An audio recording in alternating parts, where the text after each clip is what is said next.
Hi viewer, this is हमारे सन viewers. हम screen play writing classes को देख रहे हैं, पढ़ रहे हैं और हम एक्ट्स पर हैं। एक्ट्स पर डेफिनेटली 6 एक्ट्स का हम जिक्र कर रहे हैं और हम इंटरेस्टिंग अब पॉइंट्स पर पहुंचते जा रहे हैं कि जहां पर ऑलमोस्ट हम एक्ट 3 के एंड पर हैं।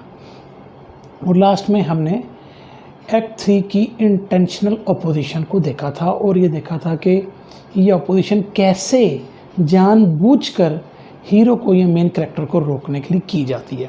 तो यहाँ तक आपने देख लिया था। उसके बाद आज हम व्यूअर्स डेफिनेटली पढ़ेंगे कि क्या टर्निंग पॉइंट कैटलिस्ट आता है, जैसे कि हम पिछले 2 एक्ट्स में भी देखते आ रहे हैं और इसी को हम आगे लेकर चलेंगे। तो व्यूअर्स आइए आज का लेक्चर स्टार्ट करते हैं। व्यूअर्स मैं इससे पहले आपको ये बता दूं कि हमारे व्हाट्सएप ग्रुप में भी कुछ लोग जो हैं वो अब हम जो प्राइमस लाइन को पढ़ रहे हैं उस पर बुक्स के हवाले दे रहे हैं और कह रहे हैं कि this books are for the references और ये प्राइमस लाइन कुछ तरह ही दिखाया गया जैसे मैंने दिखाया। डेफिनेटली बुक्स मैंने आपको बताया था कि बुक्स जो हैं वो ढेरों पड़ी हैं हमारे पास। हर बड़े राइटर गुरु की बुक अवेलेबल है, आप पढ़ सकते हैं। हमने खुद भी वो सारी बुक्स पढ़ी हैं। लेकिन अगर आप ये कहें कि आप एक बुक पढ़ के और उसको अप्लाई कर सकेंगे तो ये इतना आसान काम नहीं है। मतलब यू नीड अ मेंटोर और आपको पता होना चाहिए कि आप जो बात करने जा रहे हैं वो कितनी ऑथेंटिक है। आप देखें एक्ट 1, एक्ट 2, एक्ट 3 पर कितनी बुक्स हैं, इतनी बुक्स हैं कि आप सोच नहीं सकते। ढेरों में किताबें हैं और हर बंदे ने उसी बात को मुख्तलिफ तरीक़ों से किया होता है। अब बात यह है कि आपने जो भी बुक फॉलो की या अगर आप मेरे लेक्चर्स फॉलो कर रहे हैं, आपको मैं उन बुक्स के चक्रों में डाल ही नहीं रहा। मैं तो कह रहा हूँ कि वो बुक्स तो हमने खुद ग्रैब की हुई हैं और उसमें से हम इजी करके और चीज़ों को समझाने की कोशिश कर रहे हैं। चूँकि जब आप कोई थ्योरी पढ़ा रहे होते हैं वो तकरीबन एज इट इज़ ही चलती है जो किसी ने लिखी होती है, लेकिन फिर जब उसकी इम्प्लीमेंटेशन का पॉइंट आता है तब आपको ज़्यादा मेंटोर की ज़रूरत होती है, तब आपको ज़्यादा वीडियोस देखने की ज़रूरत होती है। तो इसलिए आप जब आपको कुछ ऐसा मिले, कोई ऐसी रिसोर्स मिले कि जहाँ से आप कोई इल्म हासिल कर सकते, नॉलेज ले सकते हो, आप ज़रूर लें। लेकिन उस नॉलेज को इम्प्लीमेंट करना आना चाहिए। इम्पॉर्टेंट बात ये है, ठीक है। अभी तक तो सपोज प्राइमस लाइन में हमारे ग्रुप में जो जितने भी पार्टिसिपेंट हैं, मैंने अभी तक किसी को प्राइमस लाइन बनाते हुए अच्छे तरीके से नहीं देखा, ठीक है ना। तो वो सिंपल 4 पार्ट को लेके जोड़ने की कोशिश करते हैं और वो स्टोरी के फ्लो को नहीं देखते हैं। स्टोरी के जो उनके कैरेक्टर्स होते हैं उनके मॉरल ब्लाइंड स्पॉट को नहीं समझ पाते और कैसे वो मॉरल ब्लाइंड स्पॉट उनके मेन इवेंट्स को एडवेंचर में जाके प्रॉब्लम दे सकते हैं या कहाँ पे दे सकता है, वो आपके प्राइमस लाइफ में लैग कर रही होती है, जिसकी वजह से हमें इश्यूज़ आते हैं। मैं खुद सीख रहा हूँ और हम रोज़ एक नई बात सीखते हैं। और रिसेंटली भी अभी एक स्क्रीन प्ले पे जो मुझे कहा गया कि लिखें और वो डेफिनेटली इस काबिल नहीं है कि उसको हम लेकर चलें, तो उसको मैं बहुत सारी चेंजेस कर रहा हूँ। तो हमारी बहुत सारी बहस हो रही है उनके साथ कि क्या मसाइल हैं इसके अंदर, क्या प्रॉब्लम्स हैं इस स्क्रीन प्ले के अंदर। तो इवेंचुअली वो तकरीबन सारा ही चेंज हो चुका है। तो इसलिए हम चेंज करने की पोजीशन में है कि हमें कॉन्फिडेंस है, हम जो बात कर रहे हैं उसके पीछे लॉजिक है। और अगर कोई सीन गलत आ रही है, कोई करैक्टर गलत आ रहा है, तो हम लॉजिक बता रहे हैं कि वो बात क्यों सही है और गलत है। और ये कॉन्फिडेंस जब तक आप में नहीं आएगा, you are not a writer. यानी ये इस तरह ही है कि अगर आपको कोई डायरेक्टर बुलाता हो, कहता है यार ये मेरी स्टोरी है तो इसमें ये सीन्स आने ही चाहिए, आप जाहिर बात आप कहेंगे अच्छा मुझे अच्छा प्लेटफॉर्म मिल रहा है, मुझे काम करना चाहिए। आप कहेंगे जो आप कहेंगे वही मैं सीन्स उसको लिखूँगा। तो हो सकता जब आप लिख रहे हो तो आप कहें यार इस सीन का क्या इसमें तल्लुक है, कोई सीन बनता नहीं है। लेकिन आप कह रहे होंगे 2 चीज़ों से, थोड़े डर रहे होंगे कि अगर मैंने कन्फ्रंट किया तो वो नाराज़ हो जाएंगे, मेरा कॉन्ट्रैक्ट ख़त्म कर देंगे, या आपको पूरी तरह कॉन्फिडेंस नहीं होगा। लेकिन मैं आपको हमेशा कहता हूँ कि जब आप में कॉन्फिडेंस हो और आप जब कन्फ्रंट करेंगे ना, तो अगले को एक दफ़ा ज़रूर ये पता चलेगा कि यार ये बात लॉजिक पे कर रहा है, तो वो ज़रूर थिंक करेगा, चाहे वो ऊपर से माने या ना माने। तो वो कॉन्फिडेंस एज अ राइटर आपके पास आना चाहिए। एनीहाउ व्यूअर्स, आइए आज का लेक्चर बाकायदा तौर पर स्टार्ट करते हैं।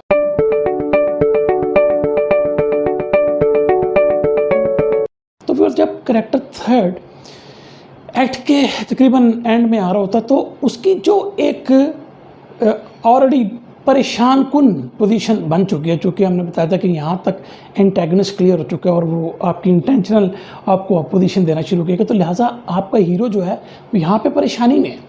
और जब वो परेशान है तो एक और ऐसा इवेंट आएगा कि बस अब वो मज़ीद ही परेशानी में चला जाएगा, इसको हम कहते हैं टर्निंग पॉइंट कैटलिस्ट। इसका नाम रखा टर्न, ठीक है। तो ये जो टर्न है कैटलिस्ट, यहाँ पर करेक्टर ऑलरेडी जिस प्रॉब्लम में था वो प्रॉब्लम एग्रावेट हो रही है, और इसको समटाइम्स लोग प्लॉट ट्विस्ट भी कहते हैं। तो ये आमतौर पे प्लॉट का मसला है, क्योंकि एक्ट्स मैंने आपको बार बार कहा कि एक्ट्स जो हैं वो हमारी स्ट्रक्चर की चीज़ें हैं, उसको आप स्टोरी डेवलपमेंट में शामिल ना करें और उसको उसमें आप ना घुसाएं। ये बहस भी हमारी चल रही है हमारे ग्रुप में कि हम करैक्टर को कैसे निकाल के प्लॉट से बाहर करेंगे, ये सबसे इम्पोर्टेंट है। मैंने आपको अपने पिछले लेक्चर में बताया था कि करैक्टर और plot by weight by function they are the same, ठीक है ना। यानी कि जितना उसका इंपॉर्टेंट फंक्शन है उतना ही उसका इंपॉर्टेंट फंक्शन है, लेकिन प्लॉट उस तरह करैक्टर नहीं है। मतलब हम कहते तो हैं plot is a character and character is a plot, वो बाय वेट हम बात कर रहे होते हैं, लेकिन जब आप इसको इम्प्लीमेंट कर रहे होंगे तो आपको करैक्टर को प्लॉट से निकाल के बात करने का। अब सपोज यहाँ पर ये टर्निंग पॉइंट कैटलिस्ट टर्न के नाम से आ रहा है, और ये समझ लें कि एक डायनामाइट है, और ऑलरेडी आप एक मसले में और एक ऐसा नया ट्विस्ट आ गया। लिहाजा ये ट्विस्ट जो है ये राइटर का दिया हुआ, ये प्लॉट है। ये आप जब आप ट्विस्ट देंगे तो लेट द करैक्टर डिसाइड कि उसने क्या रिस्पॉन्स करना है। You are no want to declare your character what he wants to do in this situation which the writer has given to him right now। ये हमेशा आप इस चीज़ को ज़हन में रखें, और ये बहुत इंपॉर्टेंट बात है। ये आम तौर पे लोगों को समझ नहीं आती, और ये वजह है कि वो कहते हैं यार कैसे, मतलब वो प्लॉट देंगे तो करेक्टर। तो ये पिछले लेक्चर्स में जाके या मेरे ग्रुप में भी आके आप डिस्कशन कर सकते हैं और बता सकते हैं, पूछ सकते हैं कि ये किस तरह हम इसको इम्प्लीमेंट करें। तो थ्योरी समझ लेना या थ्योरी की बुक्स अपने पास ले आना ये मसलों का हल नहीं है, क्योंकि मैंने पूरी किताब पढ़ ली, वो इम्प्लीमेंट कैसे करनी है। असल बात तो ये है, किताबें तो ढेरों हैं, हज़ारों हैं, इंटरनेट पे भी आपको कई रिसोर्सेज मिल जाएंगे और यूट्यूब वीडियोज़ मिल जाएंगे, लेकिन इम्प्लीमेंट कैसे करना है हम वो चीज़ आपको सिखा रहे हैं। यानी कहो जब ये टर्न कैटलिस्ट ये टर्निंग पॉइंट आएगा तो ये मैंने आपको बताया कि ये कोई ट्विस्ट है प्लॉट के अंदर, और ये इसके मसले को मज़ीद एग्रावेट कर देगा। ये समझ लें कि एक डायनामाइट है जो कि अब उसको हाथ में पकड़ा हुआ है और वो किसी टाइम भी फट सकता है। तो इसकी सिचुएशन जो ज़्यादा मसले में चली गई, ज़्यादा परेशान कुन अब ये मसले में है हमारा करैक्टर। और वो याद रखेंगे ये जो हम ट्विस्ट की बात करते हैं ना, ये एक चीज़ राइटर रखता है और ये आमतौर पे सरप्राइजिंग होती है, यानी कि मतलब ऑडियंस एक्सपेक्ट नहीं कर रहे होते कि यार ये यूँ हो जाएगा, ठीक है ना। तो इसको हम कह सकते हैं कि ये वो टर्निंग पॉइंट कैटलिस्ट है यहाँ पर कि जो कि राइटर ने प्ले किया है। ग्रेविटी में व्यूअर्स आप देखेंगे कि जब वो गिर रहे होते हैं पैराशूट से, तो वो स्टोन का पाँव जो है वो पैराशूट में फंस जाता है, और मैट को ये रियलाइज़ होता है कि कोई एक बंदा ही सर्वाइव करेगा, क्योंकि उसका वेट उसको नीचे पुल कर रहा है और दोनों सर्वाइव नहीं कर सकते। लेकिन चूँकि स्टोन को बचाना प्राइमरी मकसद है, प्राइमरी गोल है, तो फिर डेफिनेटली वो खुद उसको कट लूज़ करके खुद वो अपनी जान दे देता है, यानी वो पैराशूट से अलग हो जाता है। तो यहाँ पर वो यानी कि ये वो एक देखिए सरप्राइजिंग एक ट्विस्ट है कि मतलब इजीली सब आ रहे हैं और ये मसला आ गया, और ये कोई एक्सपेक्ट नहीं कर रहा कि यहाँ पर इस तरह की भी कोई सिचुएशन हो जाएगी। तो ये यहाँ पर आप देख सकते हैं। व्यूअर्स देखें, स्क्रिप्ट इंटरेस्टिंग चीज़ है अगर आपको समझ आ जाए, और ये इतने की बोरिंग चीज़ है अगर आपको पता ना हो। कभी भी आप उस वक्त तक न लिखने बैठें जब तक आपको पूरा चेस बोर्ड नज़र ना आ रहा हो। शतरंज में, चेस में ही कहते हैं कि अगर आपको बोर्ड पूरा नज़र आते, राजी नहीं कि प्रैक्टिकली आप देख रहे हैं, यानी आपको ऑल 16 उसके जो प्लेयर्स हैं वो पूरी तरह आपको पता हो कि क्या चाल में आ रहा है, इसको कहते हैं पूरा बोर्ड नज़र आना, तो वो बंदा प्लेयर बनता है, ठीक है ना। तो इसका मतलब कि वो सीखेगा। तो आपको सीखेंगे, एक कॉन्फिडेंस एक टाइम के बाद आएगा। मैं आपको बार बार कह रहा हूँ, कभी भी आपको कॉन्फिडेंस नहीं आ सकता अपने पहले स्क्रिप्ट लिखने पे। अगर आपकी ग्रिप है, या तो आपने बहुत पहले मेहनत की है, समझा है, उसके बाद पहले स्क्रिप्ट लिखने बैठे हैं, ठीक है। और यूजली हमारे इंडिया पाकिस्तान में बड़ी, मतलब अभी हमारे ग्रुप में भी आता है, कोई स्टोरी लाइन पूछती है तो बड़ी ऑर्डिनरी स्टोरीज होती हैं, जिस तरह हमारी एशिया की स्टोरीज होती हैं, हम उससे बाहर हमारी थिंकिंग ही नहीं है। तो मैंने व्हाट्सएप ग्रुप में 2-3 ऐसी लाइंस दी, आइडियाज़ दिया कि इस पे प्रेमिस लाइन और all together different Hollywood style है। तो आपको आउट ऑफ बॉक्स भी थिंक करना है। वही अगेन बात मैं आज बार बार कर रहा हूँ कि बुक्स होना नहीं है सब कुछ। You need an idea. अच्छा, वो आइडिया किस किस्म का होगा, फिर आपके प्राइमरी स्टैंड पे कैसे, वो इम्प्लीमेंट कैसे होगा, कैरेक्टराइजेशन कैसे करनी है, ये कैरेक्टर फलां डायलॉग बोल सकता है कि नहीं, ये इस बंदे से ऐसी टोन में बात कर सकते हैं। तो it's a lot of thing. Screen play is all together different game, लेकिन इंटरेस्टिंग अगर आपको समझ में आ जाए। इस तरह व्यूअर्स, इंसेप्शन में अगर आप देखें तो वो जो फिशर के ड्रीम में जब वो हमारा हीरो पहुंचता है, तो जब वो देखते हैं कि एक ट्रेन जो है वो टाउन में आके क्रैश कर गई, एक लीमू के अंदर यानी टैक्सी के अंदर कुछ लोग फंस जाते हैं। तो वहाँ पर वो ये बताता है, वो ये रियलाइज़ करवाता है कि मुझे ये मेंशन करना याद नहीं रहा कि अगर हम में से कोई यहाँ पे मरा इस लीमू के अंदर, तो वो पूरी ज़िंदगी के लिए स्टक होकर रह जाएगा। तो ये इट मीन्स कि आप ड्रीम में आए हैं और ड्रीम में आप आके उस ड्रीम के अंदर फंस जाएंगे। तो ये एक ऑल टुगेदर ऐसी सिचुएशन है कि जो कि ऑडियंस एक्सपेक्ट नहीं कर रहे। वो पहले भी दूसरों के ड्रीम्स में जाते हैं और वहाँ पर जाके वो सारी, इंसेप्शन अगर आपने देखी हो, ब्यूटीफुल फिल्म।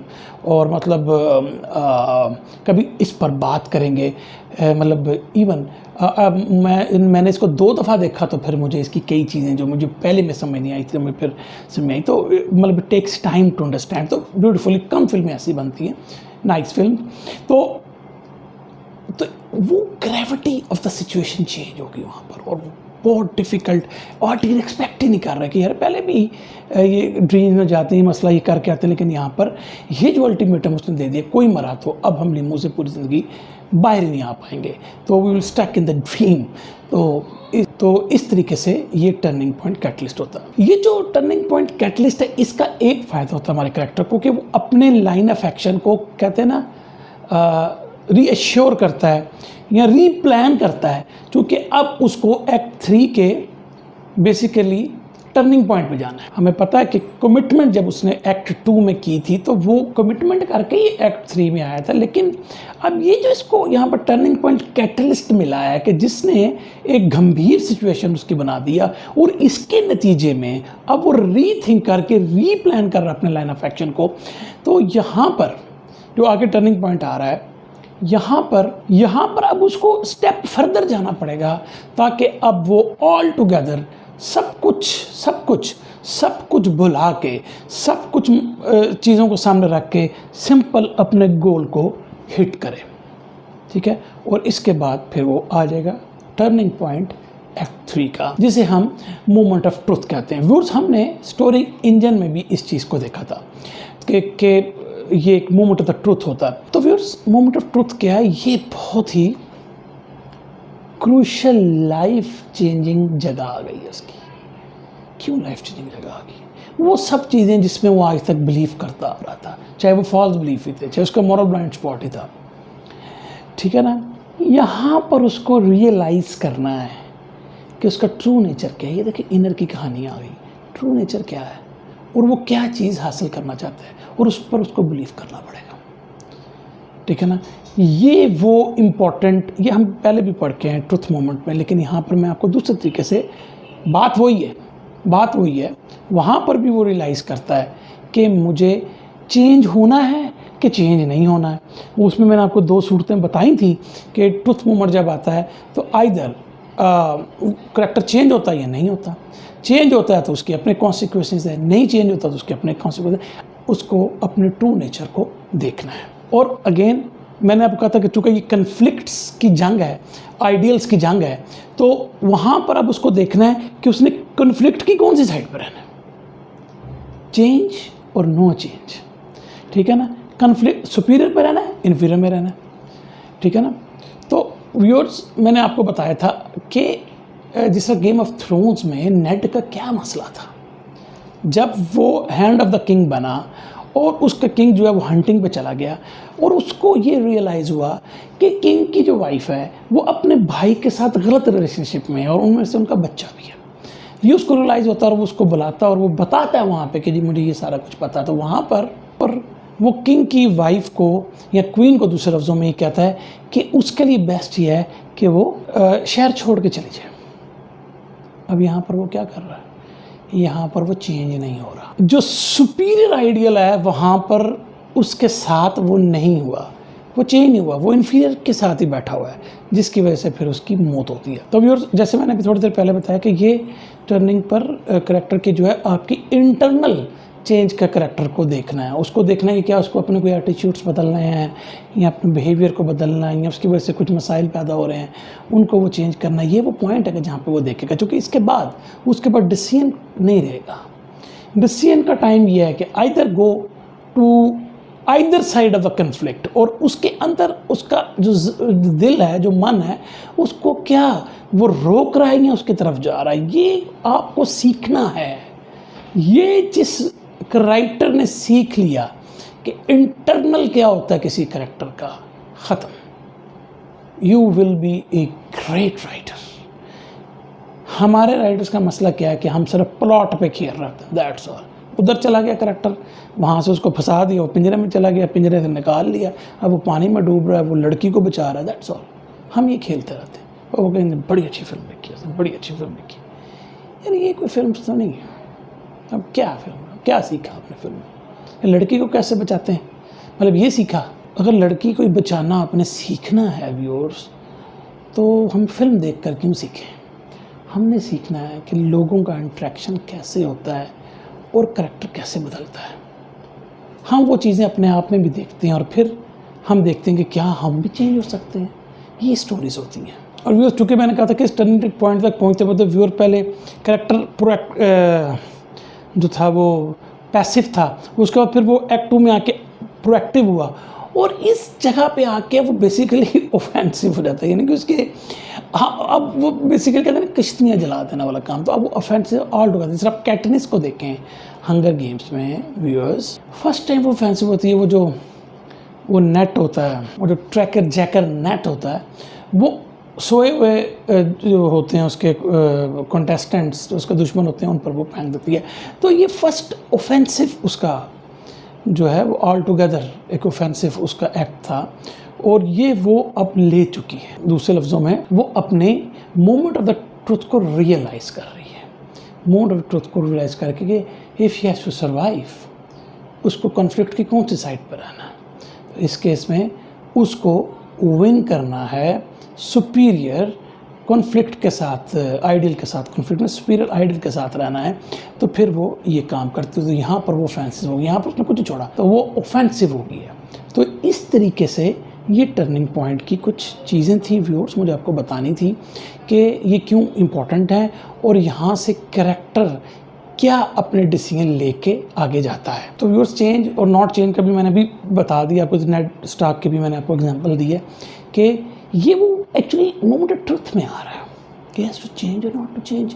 और मोमेंट ऑफ ट्रुथ में वो ऑफेंसिव होगा। ऑफेंसिव होने से मुराद ये नहीं है कि अब वो चेंज हो ही जाए, नहीं, ज़रूरी नहीं है। मैंने आपको नेड स्टार्क की एग्जांपल दी, नहीं हुआ वो चेंज और मारा गया, उसकी गर्दन उड़ा दी गई। इसलिए ये होता है आइडियल्स में, ये होता है व्यूअर्स। अगर अब अवतार में देखें तो जेक सली को क्या रियलाइज़ होता है at this point, half of the film गुजर चुकी है, जेक सली को क्या रियलाइज़ हो रहा है कि वो अपने नेवी वाले शक्ल में है या उस अवतार के अंदर है, तो वो वाकई जागा हुआ है, हालांकि प्रैक्टिकली वो सोया हुआ है।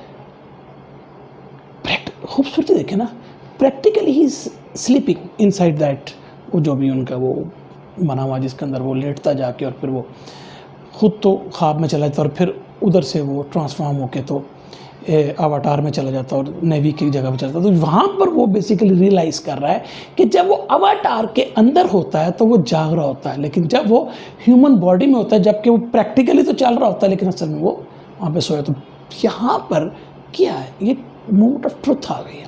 वो रियलाइज़ कर रहा है कि ह्यूमैनिटी तो स्टूपिड एंड डम्ब है, नेवी बनना ज़्यादा कमाल की बात है। ठीक है, ह्यूमैनिटी में हम क्या कर रहे हैं, वो बुलडोज कर रहे हैं उनके दरख्त और सब कुछ कर रहे हैं, तो स्टूपिड। तो जब वो बुलडोज वाकई करने आते हैं वो दरख्तों को सारा कुछ, तो वहाँ पर जेक सली जो है अपना डिसीजन ले लेता है। वो कंपनी के अगेंस्ट चला जाता है जिन्होंने उसको एम्प्लॉय किया होता, और वो कैमरा शैम डिस्ट्रॉय करते, वो सारा कुछ हम देखा। तो यहाँ पर वो डिसीजन ले गया। इट मीन्स कि वो उस ट्रुथ मोमेंट पे पहुँच गया कि जहाँ पर हम कह सकते हैं कि वो रियलाइज़ कर गया। तो व्यूअर्स, ये टर्निंग पॉइंट थे हमारे एक्ट 3 के। इसका मतलब है कि at the moment of truth viewers अब वो रियलाइज़ कर चुका है, या वो फोर्स हुआ टुवर्ड्स राइटफुल मोमेंट किया उसके लिए, यानी कि वो अपने आप से सच्चा हो गया। पहले वो एक फॉल्स गोल को गोल समझ रहा था, अब वो रियलाइज़ करेगा ये तो मेरा गोल ही नहीं। क्यों? तो उसने अपने अंदर को समझा है पहले। तो अब इस मोमेंट पे जब वो रियलाइज़ तो कर गया है कि उसको ग्रेटर कॉज के लिए आगे जाना है, तो क्या आया वो अब वो डिसीजन ले या वो ना ले, ये तो अब उसकी चॉइस है। राइटर भी कुछ नहीं कर सकता, लेट द कैरेक्टर स्पीक्स। तो यहाँ पर उसका डिसीजन टुवर्ड द चेंज और अगेंस्ट द चेंज फिर आएगा। और इसी तरीके से व्यूअर्स हम फिर वो एक नया, यहाँ मेरा कहने का मतलब है क्या वो अपनी एग्जिस्टिंग आइडियोलॉजी के साथ ही हम चाहते हैं यहाँ जो उसने आपको चेंज करने का सोच लिया उसकी तरफ जाना चाहता है। और फिर जो भी होगा दोनों तरफ, ये उसका जो भी एक्शन है ये इसको प्रोपेल करेगा कि अब वो फोर्थ एक्ट में चला जाए with a renewed sense of purpose. यानी उसके पास जो पर्पस है, जो गोल है आगे, उसने उसकी एक नई शक्ल ज़हन में बना ली, एक नया लाइन ऑफ एक्शन उसका ले लिया। तो व्यूअर्स, मुझे उम्मीद है कि आपको आज की क्लास पसंद होगी। हम अगली क्लास में इसको एग्जाम्पल्स के साथ देखेंगे। तो व्यूअर्स, मिलते हैं बहुत जल्द नए लेक्चर में। Thank you very much.